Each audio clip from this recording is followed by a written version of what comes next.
Hi everyone, Israel Luna here with DVTV. How are you? You're probably wondering why I'm using my cell phone. Well, because there is so much to see here, and I'm actually doing a 1-2-3 punch here because not only am I being cameraman for this conference, I am also going to be the editor, and I'm also going to be cameraman, on-camera personality, and I'm also going to be screening my movie as a part of the conference tomorrow at 1:30. And I'm here with Anna. Hi, Anna. Hi. And they are taking me all over, show me where everything is, because this is huge, by the way. Oh, you might know this guy right here. Hey. Oh my God. 4,000 attendees. Oh my God, 4,000 attendees, and all I'm thinking about right now is this is terrible lighting. We look like we're haunted or something. But anyway, there's so much to see, and I'm gonna shut up so I can get more footage and interview people because there's a lot going on, right? Yep. There is. All right, cool.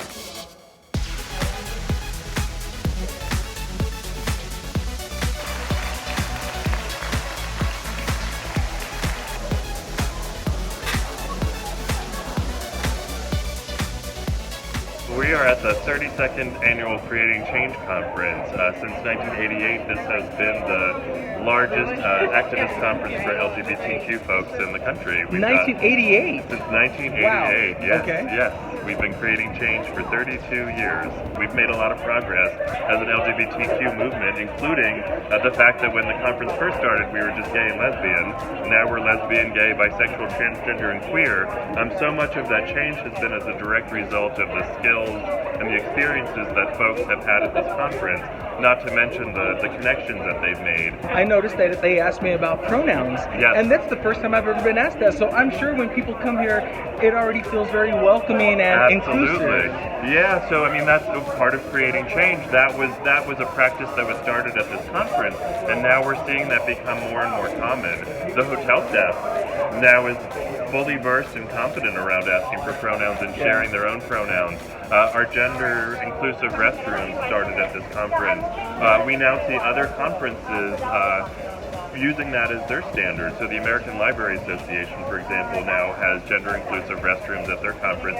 They asked us for our language and for our signage and asked if they could use it at their conference. So again, we're creating change. Just every city we go to learns a whole lot about pronouns and gender inclusivity and just the broad spectrum of LGBTQ issues. Tell me how you got involved. Well, this is my fifth conference. Oh, okay. I went, the first conference was in Houston. And I went because I was a member of another organization called, hey, Jesse. I'm on an interview. Oh, sorry. Didn't interrupt. Bye. I'm going up to the session with you, okay? Okay, gotcha. I'll be up there. All right. Bye. I'm sorry. The workshops are just fantastic. I've done the immigration workshops. I've done aging now that I'm in that category. But they talked about religion and being gay. Mm-hmm. And they just different. And then I wanted to know more about the trans community and the problems they're having there. And this is the place that got me really educated and aligned with other people to help with their cause. Very nice. So that's why I'm here. Excellent. Well, cool. Well, thanks for the interview. Oh, you're welcome. Thank you. That's great. Seems like you're having a good time. I'm ready to go have a drink after this. I have been coming to Creating Change since I was a young queer bee is the term I use, a young queer baby. Queer bee, yeah. This has been the space that has taught me, that has mentored me, that has helped me find my place in the movement. So for over a decade, I've been coming to this conference. So this is kind of like a big family reunion. Wait, a for decade? me. So you were like 4 when you started? Oh, darling, you're so kind. You're so kind. No, I was much older than that. I'm sure that there might be some little gay boys in there that are like, speaking to this person, I might be something else and not a gay person because it doesn't do. So you're my point is you are creating change yourself just by speaking and being All of someone us, that all people of are us looking at. By being authentically ourselves, I think Yeah. all of us are doing it. And this space is a space that encourages bravery and authenticity in a way that few others do. Yes. And I think, for a lot of folks, especially, there are folks here from very rural places across this country, and you can see people coming here and being more authentically themselves than probably they get to be in their daily lives. Right. That's true for a lot of us coming into this space, and that is a beautiful, beautiful thing to behold. Our souls need that.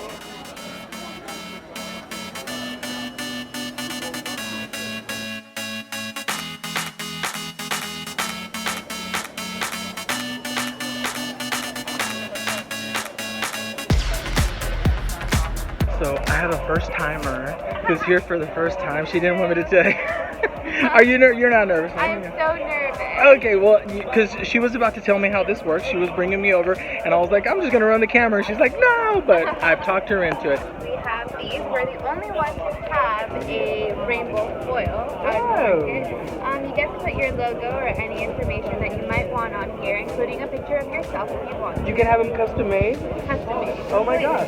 A little booth over here just kind of pulled me in because of these amazing, beautiful sheets right here. So of course I had to talk to this guy. So this is Jomo right here. Howdy. Hi, so tell me what's going on. So this is Tarir Scarf and Change Me Shop. Change Me makes tins, I make scarves. We're going to get to her in a minute. This is the pan. It has the bisexual and the pansexual flag intersecting Oh the my pride God. flag. This is Tony. It's the leather version Yeah. with the pride flag flowing through leather. Oh my gosh. This is a sarong. It's 2 meters long, and that's You know, I have yoga classes at my studio that I host, so I can always use some sarong the one. because they're so right. Yes. What I'm wearing is the pat. It's the ACT UP colors. It's black and pink.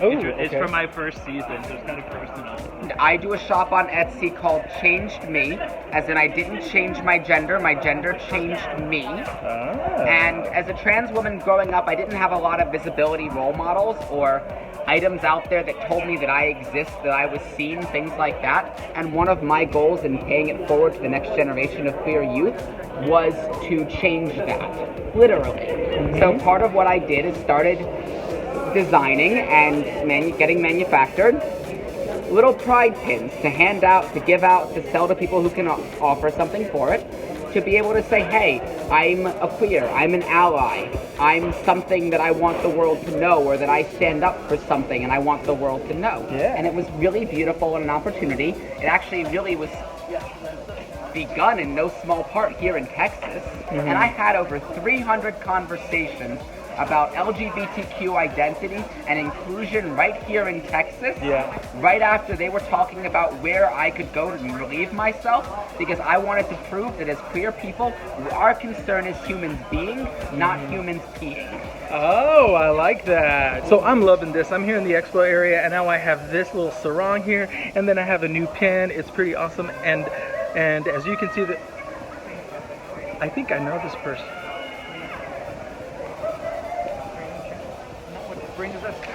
Can I crash this interview really? Totally crashed the filming. Does your name happen to be Yuval? Yes, my name is Yuval. Okay, what the heck are you doing here in Dallas and at this conference? My hair during this conference. Nobody told you. Didn't tell me that I had a curl that was loose on it. It was a fancy curl and it was like done like perfectly, I you know. wish. What are you doing here?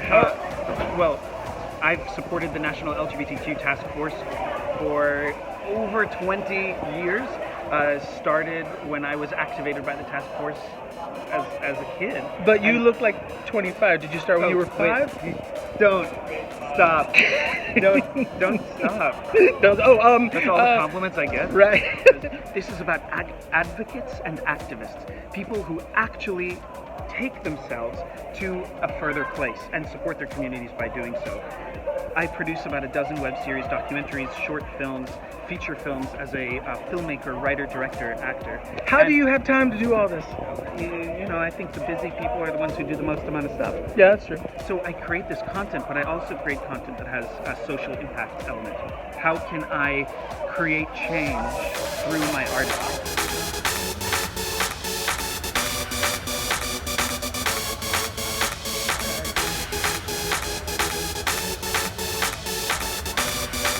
So I'm here looking at the schedule for tomorrow, and I found my movie right here. This is the community mural for the Creating Change conference. So this is, we invite anyone and everyone to come up and paint.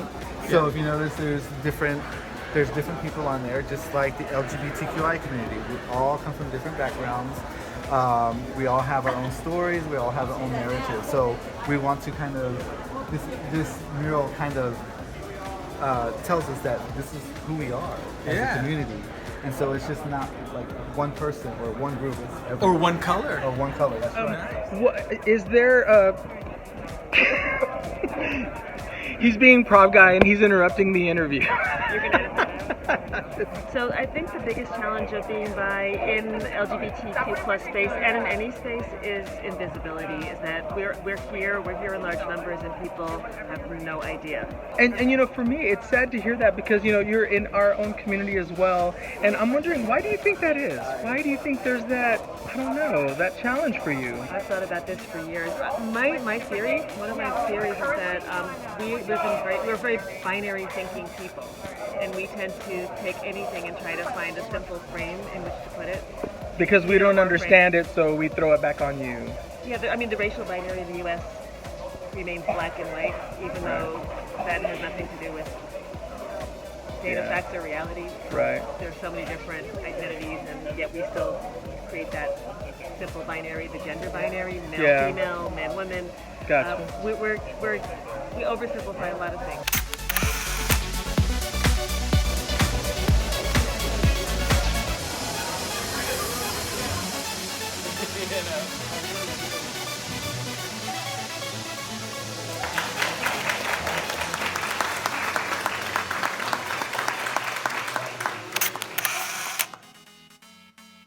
Bodies and Barriers Queer Activists on Health just launched yesterday here at Creating Change. Okay. And this is the first book that is the stories of LGBT people who are telling our stories about healthcare, discrimination, healthcare experiences, and how the broken healthcare system is leaving LGBT bodies behind. Okay, and you say it launched actually yesterday.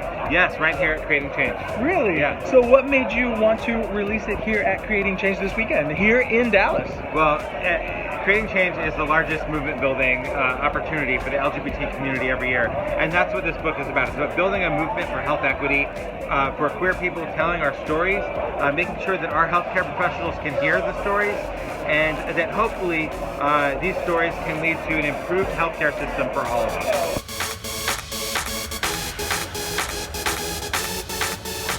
Wow, what an amazing Creating Change conference here at the Sheraton in downtown Dallas.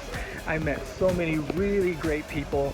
There were so many programs and organizations and associations, and the biggest thing that I took away is there are so many more colors that exist than just the ones on our rainbow flag.